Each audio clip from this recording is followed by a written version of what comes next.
Hello, and welcome to Overthink, the podcast where two philosophy professors talk about how our discipline has lots of rich tools for helping us think about contemporary issues. I am your co-host, David Peña-Guzman.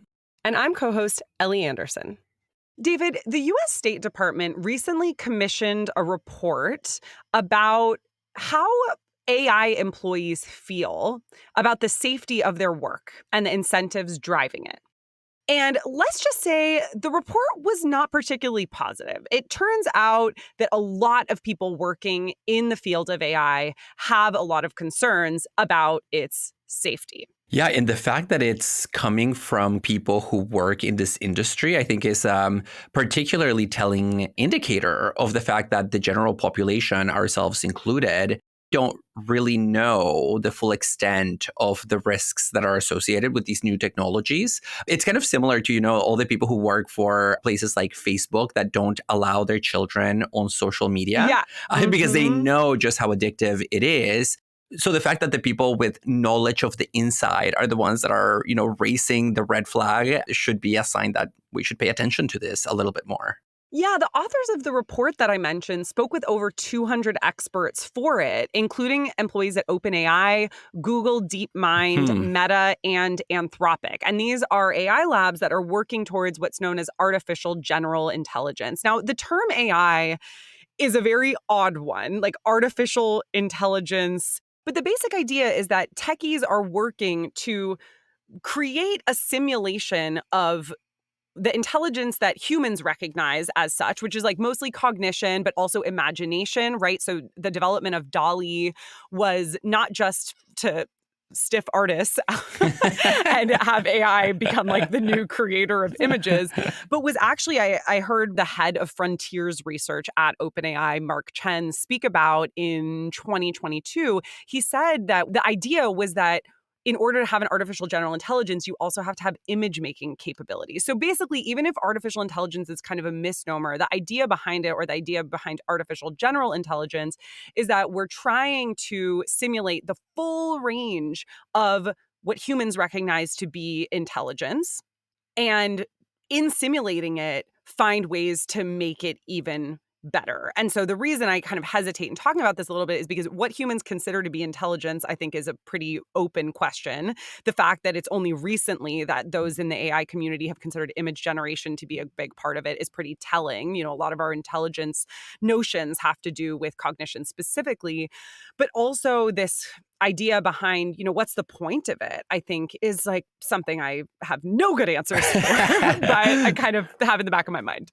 Yeah, and I think one of the questions that we should be asking about a lot of this work in artificial intelligence is what definition of intelligence are they working with to begin with that they're trying to replicate, right? Because often a lot of the people in this area are computer scientists, engineers, people who define intelligence largely just as information processing. And when you adopt a broader interpretation of intelligence that includes, let's say, social intelligence, emotional intelligence, moral thinking, it starts getting more difficult to know whether that's something that you can replicate in a machine. Also, one thing that I want to mention in this context is that it's not just that they're trying to replicate human cognitive capacities, as you mentioned, Ellie, is that especially when you're thinking about people who are closer to the transhumanist community, they believe that they are going to replicate human intelligence in a machine. And once that intelligence is created, we will merge with it through computer-human interfaces such that a new superintelligence will emerge that is neither exclusively human nor exclusively machinic. And this idea of a possible future where humans and machines kind of fuse, I think is both, for some, a doomsday scenario, and for others, a utopian scenario. The idea is that machines won't be working for us or us working for machines. It's not even that we'll be working together. It's rather that, we will be one, right? Yeah. Which I think is attractive in certain respects, because I think a lot of people's concerns around AI safety have to do with this idea that in the future we're going to have AI overlords. But I think, for others risks losing what makes humans, or like what makes the organic. And especially once you bring in the realities of the late capitalist world that we live under, even if you think that in principle, humans becoming machinic and machines becoming human-like such that we ultimately merge could be ideal or could be a good thing. I think many of us are concerned that that will end up getting co-opted by a profoundly exploitative economic order. Yeah, no, and I love how the same scenario is literally utopia for one group and dystopia for another group. And it's interesting to think that that distinction between utopia and dystopia might map onto the distinction between employee and boss in contemporary technology. Because you mentioned, right, that a lot of the employees who work in tech today have a lot of worries about the safety and the future of AI. But that's very different than the attitude that we find in what I sometimes call the golden boys of contemporary tech, like the Ray Kurzweils of the world, the Elon Musk, so on and so forth. For them, the bosses, it really represents a utopia. And I think there is no better example of this than precisely Ray Kurzweil's book, The Singularity is Near, which came out a couple of years ago. And it's a behemoth of a book. It's about 650 pages of him talking about this utopian moment that is going to happen in the near future that he calls the singularity, which is the moment when artificial intelligence will not only surpass human intelligence, but will also merge with it. And he argues that at that point, we will become a kind of super organism that is nothing but disembodied information and knowledge in like a purified, crystallized form. And Ray Kurzweil's position has been attractive for a lot of people, but also easy to parody because he does read as so utopian about the potential of technology. There are a lot of people who have been voicing significant concerns recently about artificial general intelligence specifically. Mm-hmm. And I think that is, sort of where we want to begin thinking about the topic for this episode, which is ultimately going to be less about like actually what recommendations we have for AI safety, not like you and me, but even like the actual community, right? Our guest today is an expert on the character of the AI safety communities rather than on like, if we do X, Y, Z, we will be safe from AI. But I think a few of the concerns that are worth pointing out come from the philosopher Nick Bostrom, who wrote a really influential 2014 book called Superintelligence that ended up having a big influence on Elon Musk and a bunch of other people in the tech world. And in this book, Bostrom suggests that the rise of artificial general intelligence can cause some significant issues, including displacement of the workforce by artificial intelligence, political and military manipulation, and even possibly human extinction. And I think this threat of human extinction that Bostrom articulates in the book has been one of the main drivers of recent concerns about AI safety, in addition to the fact that our AI has just like improved significantly since Bostrom published this book 10 years ago. Yeah, and Bostrom has this really fun kind of thought experiment to highlight some of these high-end, even if low probability doom scenarios. A fun thought experiment about human extinction? Yeah, about human extinction. That's so philosopher of him. Yeah, just like turning everything into like an interesting theoretical point. No, but it's called the Paperclip maximizer. So he says, imagine that we create an intelligent machine that has one specific goal, and that goal can be very benign, like making paper clips. The problem is that we humans have no way of guaranteeing that we can predict exactly how that algorithm or that machine will go about achieving that end. So it could be that the machine sort of decides, using its general intelligence that it's been equipped with by its human creators, that it needs to use any possible resource in order to create more and more paper clips. And then it starts literally killing human life in order to produce more and more paper clips. And so here, it's not as if human extinction would come about from an algorithm that turns evil and wants to dominate us. It would actually just be something much more mechanical and mundane that we can't control. And so he's trying to make some of the risks of AI more palpable to a general audience by making them seem more realistic. By talking about death by paperclips? Yeah, it's not that they become diabolical. It's just that they are machines and they are indifferent to us. That's the point. I feel like this thought experiment is what you would get if you asked Kafka to write Office Space. Let's talk with our expert guest today, who has far more intelligent things to say about AI safety than either of us could do justice to. Today, we are talking about AI safety.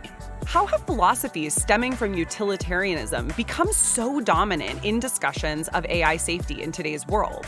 What are the most salient risks associated with AI today? And how has the rise of funding and interest in AI safety come to shape today's understanding of what the risks posed are? Shazeda Ahmed is Chancellor's postdoctoral fellow at UCLA's Institute of American Cultures. A specialist in AI safety, AI ethics, and technology in China, Dr. Ahmed has held positions at Princeton University, Citizen Lab, and the AI Now Institute. In addition to her peer-reviewed work, Dr. Ahmed's research has been featured in outlets including Wired, Financial Times, The Verge, and CNBC. Dr. Ahmed, welcome to Overthink. We are so excited to have you. And there is so much demand for us to have an expert on AI and ethics and safety. So there are a lot of people out there who are our fans who are just dying to hear this conversation. So thank you for making the time. Thank you so much for the invitation. Well, let's jump in by thinking about the recent explosion of interest in AI, which has happened especially in the wake of the recent successes of LLMs, large language models. I'm here thinking about especially ChatGPT, but also other models. And it makes sense that a lot of people are posing questions about the safety of contemporary AI. But I think that when the average person thinks about AI and safety together, they often conjure up images of a dystopic techno future, drawn from maybe their favorite sci-fi movie, where an algorithm or a machine sort of malfunctions, runs amok, and then subjects us to its will. And I think that most contemporary discussions of people who work in this field don't really take that form, right? It's not about those scenarios. So can you tell us, just by way of beginning, what people working on AI and safety today are actually concerned about when it comes to modern AI? There are multiple ways of approaching questions around AI and safety outside of what the community that calls itself AI safety works on. So for many years before such a community existed and used that name for itself, you had people working on issues like bias, right? If you use a hiring algorithm in your software that's screening job candidates and it's trained on CVs that are mostly white men who went to Ivy League schools, what will that mean for candidates who don't fit that description? So, bias, discrimination, false negatives and positives in associating certain characteristics with people. The kind of classic real-world examples are face recognition systems that are used for policing that recognize the wrong person and can lead to the wrongful arrest of that person. So those are kind of the issues that had been percolating and people had been talking about for many years. But when it comes to these kinds of more dystopic examples that you brought up, that is very specifically related to a community of people who have come together around a series of other interlinked movements. So effective altruism, long-termism, existential risk. This kind of group of people had been thinking about how to promote human flourishing centuries from today. And they try to think on that kind of long-term horizon. And thinking about that, they also had to contemplate the possibilities of risks to that flourishing not being possible. And they've created a lot of hypothetical scenarios about the possibility that we could end up with artificial intelligence that is smarter than humans. And again, they would call that artificial general intelligence, or AGI. And there's competing definitions about what that entails. When it comes from a company like OpenAI, Sam Altman will repeatedly say AGI is artificial intelligence systems that outperform humans at every economically valuable task. a lot of the recent hype, a lot of the recent headlines people are seeing and parroting back about the possibility that AI could kill us all, it comes out of that community and a lot of these speculative fears. So in the moment that ChatGPT blew up and people were really astounded by its performance and the text outputs being in some cases indistinguishable from something a human being might write, you had a lot of people who were on the fringes of those communities and were skeptical suddenly becoming very concerned about AIX risk. But that is the main thing that happened, right? It's that ChatGPT was widely released to the public and people got to see its performance. In my opinion, that is a marketing stunt, right? What better way to get people to want to use your product than to let them use it, and also to get tons of free feedback on the wings they're going to try to break it and misuse it. So a lot of what my research when I was at Princeton, working with four of my colleagues, looking at how these ideas came to spread as quickly as they did, what are their epistemic claims? Like, what does it mean to produce knowledge on something so speculative?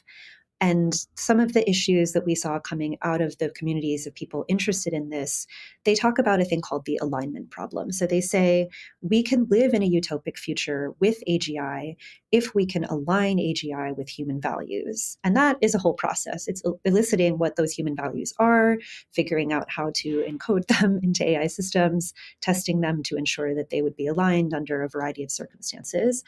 And so the fear of the kind of scenarios of AI posing a threat to the future of human existence or an existential or X risk comes from misalignment. And there are tons of people working on alignment. We did a whole study with people asking what it even means to work on alignment. Like, if you really think this is the way, what are you doing in your work every day? And how do you know you're getting there? And this is, so I hope this unpacks a little bit of like, why is it that policymakers are suddenly thinking about this? Why is it that this is in the news so often? You know, our research showed that this community around these ideas, it wasn't that big when we started doing this research in 2022, but it's very well funded through a series of philanthropies and also tech billionaires who are individual donors. There's a lot of voluntary kind of labor that goes into this. There are people producing research that they'll put up in web forums. It's not peer reviewed, but there's such an urgency around these ideas within the community that people are kind of riffing off of each other and building off of each other's work very quickly. Yeah. And it's so interesting to hear you talk about it because it's so obvious that there's an intersection here between technology and human values, at which philosophy is kind of at the center. And it's funny because on the one hand, I feel like a lot of people in today's world think that philosophy is this sort of ivory tower pursuit or this like useless symptom of the decline of the humanities. You know, philosophy maybe used to have its place, but it doesn't anymore. And it's clear when you look into AI safety and AI ethics that a lot of the people who are developing some of the big picture ideas around this are philosophers, and also some of the ideas that non-philosophers are building on, who are, you know, people who are important in this community, are coming from philosophy, especially from utilitarianism in the 19th century. And so I'm curious what you think about this, because even though as a philosopher, it's exciting to me to think about there being an important role that philosophy is playing in the cutting edge of human technology, it's also, I think, clear from your research that this is being done in pretty problematic ways in certain respects. And so I think this is also kind of a question about who is in the AI safety community, right? They're coming from all these different walks of life, thinking about the intersection between AGI, ethics, and policy. Who are the stakeholders here, and how do you see philosophy playing into this? Sure. I think I would break the stakeholders down along disciplinary lines, institutional lines, and then who gets recruited into the community. So along Mm, disciplinary lines, when we were looking at who does AI safety work, right? We started by looking at Sam Bankman-Fried's FTX Future Fund. So Sam Bankman-Fried is the now disgraced former crypto billionaire. He was a big yeah. effective altruist who really seemed to believe in kind of the values of that community, and to back up and explain what that is, right? Effective altruism was a kind of movement founded by graduate students in philosophy from Oxford and Cambridge. They were really interested in applying utilitarianism and thinking about maximizing human welfare, not only in the current day, but really in that far term future. And they came up with ideas like earning to give, right? So getting the highest paid job you can and donating 10% and gradually more of your income to Hmm. charities that they thought were related to cause areas that kind of produce that vision of a future utopia. And as I was mentioning, that gets tied into then thinking about that long-term future, thinking about threats to it.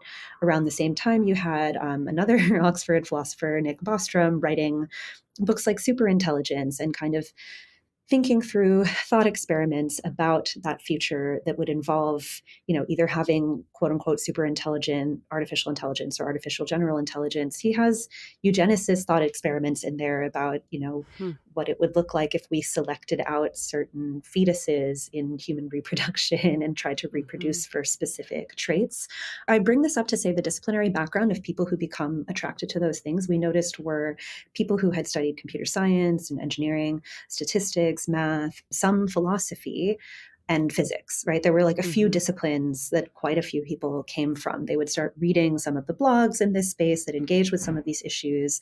They'd maybe read Superintelligence or read McCaskill's, well, We Owe the Future is his newer book, but he had older books on effective altruism. They read Toby Ord's The Precipice, and this became the set of like the canon for this kind of growing community. And then in terms of institutional backgrounds, you have a lot of people working in tech companies. I did graduate school at Berkeley in the Bay Area, and I had been brushing shoulders with these people for years, but they had always been kind of on the edges of some of the conversations in academia. You have certainly academic computer scientists, but it's not mainstream even now. There's a whole infrastructure in this space that's been making me think a lot about how one of the things I really like about working on tech from kind of an interdisciplinary and like justice-oriented perspective is that there was this paper a few years ago that talked about social roles for computing. And one of them was computing as synecdoche, or the idea that looking at computational systems that have social effects can make you reflect on what is structurally unacceptable about those institutions, right? So if you think about like Virginia Eubanks's book, Automating Inequality, and she comes up with this idea of the digital poorhouse, she's talking about how algorithmic systems in welfare distribution, in determining whether or not to allocate housing to an unhoused person, that these create a kind of digital poorhouse. And the point of a book like that is to show that there are all these social structural forces that get baked into algorithms that create a digital poorhouse effect, right? Not just that the technology itself is doing it. So computing as synecdoche has been really interesting to apply to looking at the institutions popping up around AI safety, because they have their own philanthropies. They are creating their own nonprofits, their own think tanks, their own polling organizations that create surveys and thus statistics around what percent of the population believes that AI is going to kill us all, and then pumping those things out to the media and to policymakers in the same way that many of these institutions that have already existed but did not have this worldview have been doing forever. And so a lot of the times people will ask me, do you feel like this is a distortion of those institutions? And I'm like, no, it's kind of like computing as synecdoche. They're using all of those institutions the way they have been designed to be used. There's a deep irony in AI history. There's a recent book called How Data Happened by Matt Jones and Chris Wiggins, where they have only one chapter on AI, which I appreciate because AI is not really the whole history of technology. Yeah. And they talk about how AI was actually basically like a marketing term that the mathematician John McCarthy credits himself as coming up with when he wanted funding from the Rockefeller Foundation. So they say that from its inception, AI was kind of a hype term to create a field and distinguish it from other fields. But it was really very much steeped in like other things that were happening, like symbolic approaches to creating what we're now calling artificial intelligence. And I find that history so relevant when you look at how, that kind of AI safety intersection, it wouldn't have catapulted into public attention if there weren't hundreds of millions of dollars in these philanthropies that this space has created. They have spun up National Science Foundation grant money, like $20 million grant pools to fund this work and to sort of pump it through more traditional institutions that are slower and not really equipped for what happens when something that many researchers contest as pseudoscientific and fear-mongering kind of takes up residence. And in terms of students asking for courses on things like AI alignment and forming campus groups, tech companies potentially building teams around this, tech companies reorienting themselves so that suddenly everyone's working on large language models when they could have been working on all sorts of other things. As I've been doing this work, I've been paying attention to what does it say about how fragile all of these institutions were that they so quickly fell for this hype.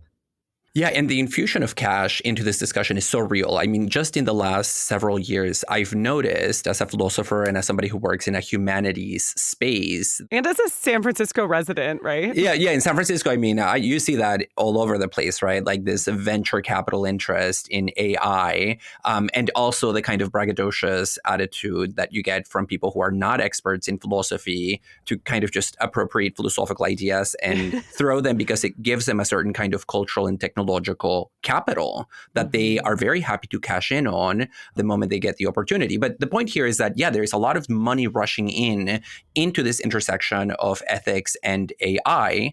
And a lot of this seems to involve, in particular, the effective altruism group, which is one of the kind of sub-communities that belong to this larger umbrella of the AI safety community. And so I want to talk about them for a little bit because the effective altruism group, of course, a lot of their thinking is based on William MacAskill's writings and publications, and he himself was deeply influenced by Peter Singer's utilitarianism. And I want to get your take on this community. So tell us just in a few words what effective altruism is, and then how you interpret the work that it's doing in this space. Well, I would say there are two things of late that have influenced how I think about effective altruism. One is an article Amia Srinivasan wrote in 2015 called Stop the Robot Apocalypse. And, she was questioning, like, what is the value of utilitarianism to practical things like policymaking? What is effective altruism as of that date? What was it really doing? And I think the conclusion she settled on was that it made people feel like they were contributing to some kind of radical change when really they were maintaining a status quo. And I would argue, yeah, I mean, that was written 8 years ago. And what has really changed other than in the last year or two when so much money has been poured into this? It's really changed conversations and some of the things people are working on. But when you work on something like AI safety and it's super loosely defined from that community, it's very hard to point to specific wins and benchmarks or measurable signs that you've made systems safer. And that is some of the critique that I see coming from really critical colleagues in computer science is saying, these are such narrow definitions, or not, rather, these are such kind of vague terms and narrow definitions that something like systems engineering, the kinds of things you would do to make sure that like a plane is safe, you can do that for certain types of AI systems if you look at them in their context. But a lot of this is so decontextualized and so abstract. So that's kind of one thing. The other, when I think about effective altruism, there's this really wonderful graduate student in Europe, Molly Gleiberman, who's been writing about the difference between public EA and core EA. And she's kind of arguing that a lot of the areas more related to maybe Peter Singer's work, like issue areas like animal welfare, right? Effective altruists care about pandemic prevention. They've talked about preventing nuclear destruction, that some of these ones that seem kind of reasonable to an outside observer, more palatable, that is public-facing EA. But core EA, which is these ideas that are more contestable, right? The possibility that AI could kill us all, some of these kind of more transhumanist, problematic beliefs, that is at this core and is kind of Trojan horsed in by this other set of ideas. I really recommend her work. I'm still digging into it. She makes kind of comparisons to the structure of this community and the Federalist Society, that there is something so inherently conservative about this while presenting itself as radical. And I would argue that that is of a piece with how ideology becomes material in Silicon Valley in general. I mean, this one has kind of a twist, right? Because there's this sort of like Bay Area meets Oxbridge tie. Like those are the two kind of core places that are married in this movement. But, a book I really love, actually, and I'd read in 2020 or 2021, and I thought, gosh, I wish somebody would write this about, EA and AI, but there's probably not enough happening. And then lo and behold, it's a few years later and I'm doing it. Is Adrian Dobbs' What Tech Calls Thinking is such a great little book looking at just a few major figures, right? Mark Zuckerberg of Meta, Peter Thiel of, you name it, PayPal, Palantir, various investments in other companies, and trying to understand, like, what are the ideological underpinnings of the things they have produced, right? With Zuckerberg, he went to college for a little bit at Stanford. What from the courses that he was very likely to have taken there because they were required are features we see in Facebook. With Thiel, who's a big Ayn Rand head and makes it known even now. I didn't know that. Yeah. Yeah, Ellie, I'll get you this book. So, yeah, I think that idea of it really just maintains the status quo and there's a public facing and a core, like that has been fueling a lot of how I think about this. At the same time, one of my questions about this is to what extent, when people enroll in these communities, do they realize that there is that distinction? To what extent do they believe in the causes? Because most of the people I've interviewed are very earnest. And not all of them are identify as effective altruists or believe in long-termism. There's different reasons and motivations as this community spreads that people who are not part of the kind of earlier waves would come to it for. But something that's really interesting that I noticed is even as I learned about effective altruism in 2019 from people I knew in the Bay Area who were in China when I was doing field work there. And they would even then say, while wearing EA swag, and this actually comes up in like a recent New Yorker article, people will wear EA swag while saying, oh, but I don't really identify as an effective altruist. I just like the community. And so this has stuck in the back of my mind while I do the research, where it seems like some of the biggest things people are looking for are communities where they can talk about these things without being stigmatized and being taken seriously. At the very beginning of doing this work, right, we looked at something like 80,000 Hours, which is a big EA career hub website. It has really thorough job boards that you can scroll through based on what EA cause area you're working on. So they have tons of jobs in AI that they say these can contribute to preventing AI X risk. Go work for, OpenAI, Anthropic, but even Microsoft and the UK government. Like suddenly the range of where you can do that has expanded. And they have a framework of importantness, tractability, and neglectedness. And so they were saying that at the beginning, AI safety is a marginalized issue. Everybody is working on ethics, but nobody's working on safety from existential risk. It's so important and it's tractable, but it's so neglected. And so I now point out that there's been a flip where it's not neglected anymore. And there's so much money going into this. What is this community actually going to do with its power? Yeah, and I want to dive into the ideas behind this a little bit more as well, because as terrifying as it is to hear that Peter Thiel is all into Ayn Rand, who I think most people within philosophical communities, if we consider her a philosopher at all, consider her a pretty straightforwardly bad philosopher. It's just basically capitalist ideology cloaked in, philosophical sounding language. So if there's that side that's sort of pseudo philosophy or just like pretty obviously bad philosophy, there's also a lot of effective altruism. This is probably the dominant movement, as we alluded to before, that is grounded in a much more, let's say, academically respectable tradition, which is the philosophical tradition of utilitarianism. And one of the examples that comes to mind for me here is that effective altruism argued that it's better to provide deworming medication in Kenya than it is to provide educational funding because, you can only help better educational outcomes in Kenya if people have access to deworming medication because, dying due to parasites is a huge problem there. So you have that, which is like a utilitarian calculus that seems benign to, like pretty straightforwardly helpful, I think, from various vantage points. But then more recently, with this rise of interest in AI, you get, I think, far more controversial utilitarian calculi. Anybody, either of you? Are my more sciencey friends? Calculations. Okay, thank you. Calculations. Which is better than providing funding for deworming in Kenya, let alone education. People should be providing funding for AI because AI is really what poses an existential risk to humanity altogether, not just to people in Kenya. And so what you get, you mentioned long-termism before, what you get is this idea that actually so many human resources and so much funding should be going into AI at the expense of real world struggles that people are dealing with now. And so I'm really curious what you think about that. Are there benefits to this, or is it just like a toxic ideology in your view? Should we really be worried about the existential risks? And even if it's in a different way from the way that they're thinking of it, or are they like kind of getting something right? Yeah. What do you think?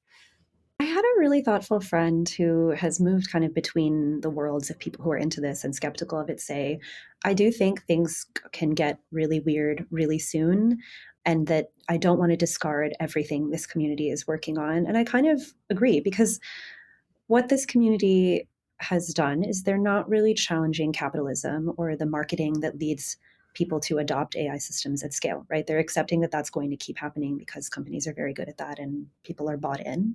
And then they're kind of imagining a future where that just keeps happening. But they've taken a bunch of solutions off the table. Like, what are things we don't have to use AI systems for? What are, just in regulating these technologies, which again, the community is very divided on.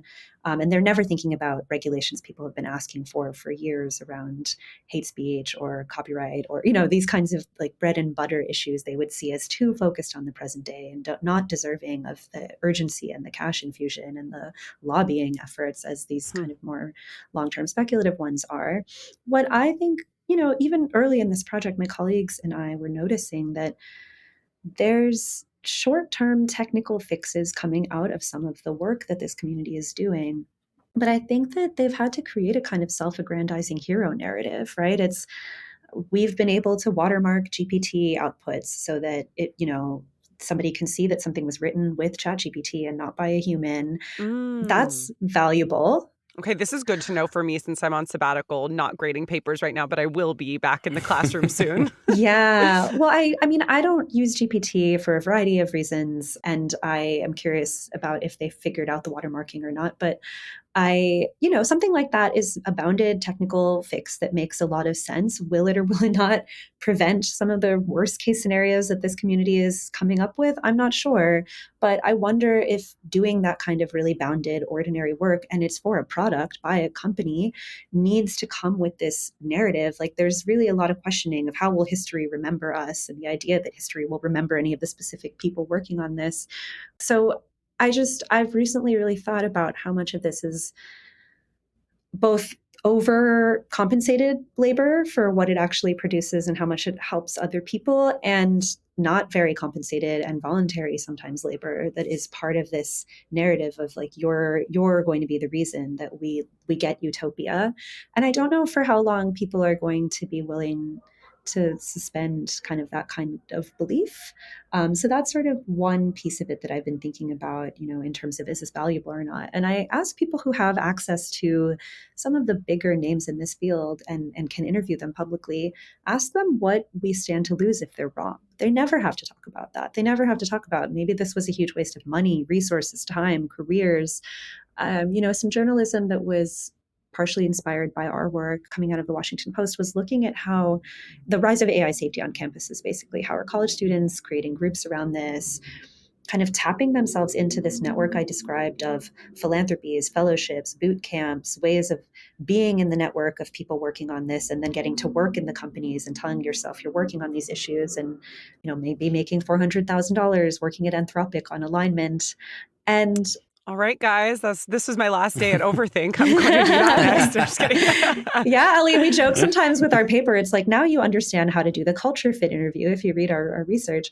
But if there's some people whose timelines of either we get it wrong and everything's a disaster, or we get it right and we live in utopia, for people who have shorter timelines, like 3 to 5 years, I'm really curious about what they're going to be saying in 3 to 5 years. Will there be some new excuse for why this didn't all shake out? I also find it something that this all makes me reflect on is this community of people they're just not as interdisciplinary as I think they've been made out to be. There are very limited ways of knowing and selective cherry picking of things from philosophy, from geopolitics, right? Like for me in particular, most of my work was based in China, and a lot of my work is centered around what I'm calling technological jingoism, or the over-securitization of issues related to technology and society and the economy. In the moment we're in right now with the TikTok ban and having kind of seen this coming down the line for a very long time, a lot of my research looks at how the US government in particular is just so afraid of the United States losing its economic and geopolitical dominance over the world that casting China or any other adversary out to be this existential threat to us and that supremacy becomes an excuse for all kinds of things like banning apps and making it out to seem like all technology coming out of China is surveilling you and part of like a grand scheme plan that the Chinese government has. Many of these are also speculative and not provable, and you're supposed to just believe that it's in the best interest of everyone. I think with the TikTok ban, creators are really clapping back and watching like congressional hearings and coming up with fairly like sharp critiques, but it takes me back to AI safety when I think, they're fully bought into the jingoism as well. Like they will say things like, if we get AGI and it leads to bad outcomes, at least it would be better if it came out of the United States than China, which would just turn all of us authoritarian. And they've completely ignored the authoritarian tendencies within democracies like ours. Well, and I think this speaks to one of the central dreams of the people in the AI community, which is the dream of taking their engineering technical skills onto a social playing field where they're no longer playing with the engineering of systems and machines, but they're actually tinkering with human bonds and with time itself, right? They're engineering the future. So there is clearly a social mission here that is essential for them to maintain the goodness of their motivations and their intentions in entering this terrain. And so I want to ask you a question here that picks up on this discussion that you just started about the relationship to the state and to government, because the AI safety community, I would say as a whole, and correct me here if I'm mistaken, sees itself primarily as a social watchdog, as this canary in the mine that's keeping society from destroying itself by blowing the whistle on this doom that is coming down the hatch. And by adopting this role, their hope is to influence law and policy, right? They want to determine the content of law. And I want to know what some of the more concrete legal proposals and recommendations that grow out of this community are. What are they proposing for managing risk? What role do they think that governments should play in the regulation of private industry, for example, in order to ensure an AI safe future? Or is it that the people in this community are just advocating self-regulation on the part of industry left and right? So it's a bit of a mixed bag. You have people who are very afraid that there will be malicious actors who will use AI to build bioweapons. And as, my mentor here at UCLA, Safiya Noble, and computer scientist Arvind Narayanan and Sayash Kapoor, who write all about AI snake oil, have all commented, the instructions for how to build a bioweapon have been on the internet since there was an internet. But what you'd really need is like the resources and you need a lab, you need reagents, you'd actually have to build it. You can't just like tell a ChatGPT to do it and it'll do it for you. And so what you see is AI safety kind of advocates of basically preventing the creation of bioweapons using AI, talking to policymakers and saying things like, we're afraid that there will be individual people who will buy up enormous amounts of compute resources that could be used to build something like that. There was a recent AI executive order talking about using the Defense Production Act as like a way of regulating this and making sure it doesn't happen, treating it like you would the creation or acquisition of other kinds of weapons. That has taken a lot of energy away from other kind of more practical, prosaic ways of regulating AI in everyday life. Because as we know, policymakers' time is limited. The amount of work it takes to get something passed into whether an executive order or just any other policy document is finite. You have a subset of people in the AI safety world. Sometimes externally, people would call them doomers, right? The ones who are certain that this will only lead to horrible outcomes and are saying, let's just stop it all until we have proper safeguards. The thing I like to point out about that community is it's not particularly well funded. And as a critic like Timnit Gebru of the Distributed AI Research Institute would say, they're also fomenting hype in saying these systems are so powerful, we must stop them. Then you're contributing to what computer scientist Deb Raji would call the fallacy of functionality. And Deb has this amazing paper with a bunch of colleagues around typologizing the different ways and points at which there's an assumed functionality that is not always there. It can come in the design, in the marketing, in the deployment, interacting with a system that you're told does something it doesn't actually do. And that's just not something this community engages with. And that honestly, I think a lot of policymakers don't have the time and resources to work on. I've talked to civil society advocates who are deeply skeptical of AI safety, and they feel like AI safety proponents have a monopoly on the future and how people think about the future because they did such a good job of selling an idea of utopia that anybody sounding alarms for caution, they haven't done a particular job of painting a future anyone would want to live in because they're so busy talking about the things that are going wrong now. And then also self-regulation is something the companies are absolutely advocating for. They really, they'll say, let's just do things like red teaming or paying often, again, data workers, but sometimes people within tech companies, to come up with, for example, malicious prompts for GPT. And then let's figure out how to design an automated system that would take in human feedback and then be able to stop those prompts from being addressed in the future. So some of the classic examples are, hey, GPT, how do I burn my house down and get arson money? And it's like, instead of telling you exactly how to do that, it would sort of automatically know from feedback, I shouldn't tell you how to do that and you shouldn't do that. But of course, at the same time, there are open source language models that have not taken any of that into account and are down and dirty, happy to tell you about how to, conduct ethnic cleansing, commit crimes. So there's this suddenly like wide landscape of options where like OpenAI is the relatively safe one and something produced by like Mistral is not. Well, and as we approach the end of our time, I'm really curious where you stand on all of this, because obviously your research is on AI safety, which means that you're studying the communities who look at AI safety rather than like trying yourself to figure out what the future of AI safety looks like. But of course, I imagine that that's given you some thoughts too. So like, are you a doomer when it comes to AI? Are you whatever the opposite of a doomer is? Are you somewhere in between? And what do you think is the most promising feature of what we may or may not correctly call AI? And what do you think is like the most threatening possibility? I don't think any of the pre-existing labels around any of this fit where I put myself, because something like the concept of AI ethics being treated as if it's in opposition to AI safety has never made sense to me, because people who work on a wide range of like social and labor and political issues involving AI don't necessarily characterize themselves as working on AI ethics, myself included. I'm really interested in kind of following in the tradition of anthropologists like Diana Forsyth, who were studying AI expert systems of the 1980s and 90s, and what did people think they were doing when they did AI? Like, that was her question, and that's sort of mine around this work.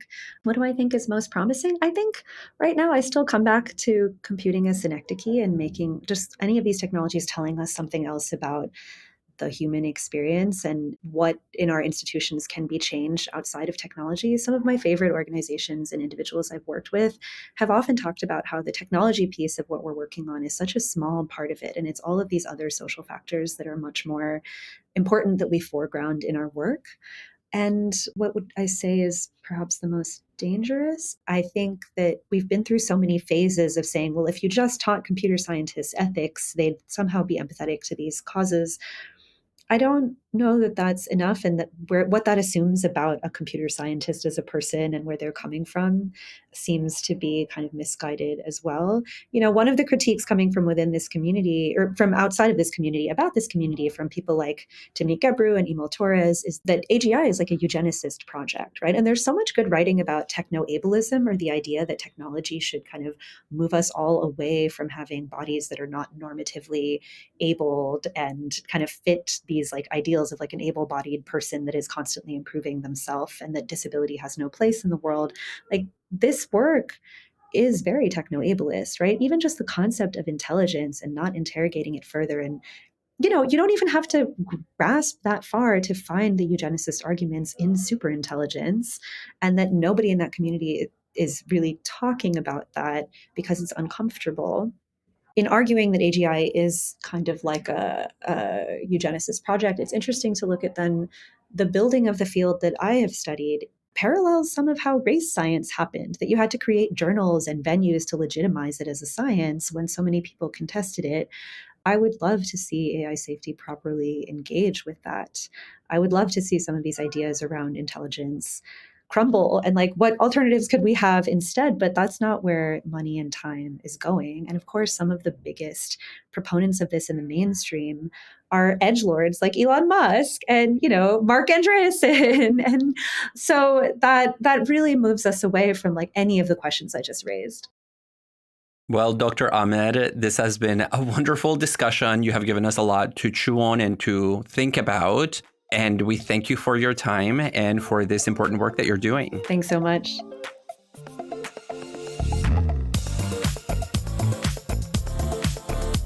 Enjoying Overthink? Please consider supporting the podcast by joining our Patreon. We are an independent, self-supporting show. As a subscriber, you can help us cover our key production costs, gain access to extended episodes and other bonus content, as well as joining our community of listeners on Discord. For more, check out Overthink on patreon.com.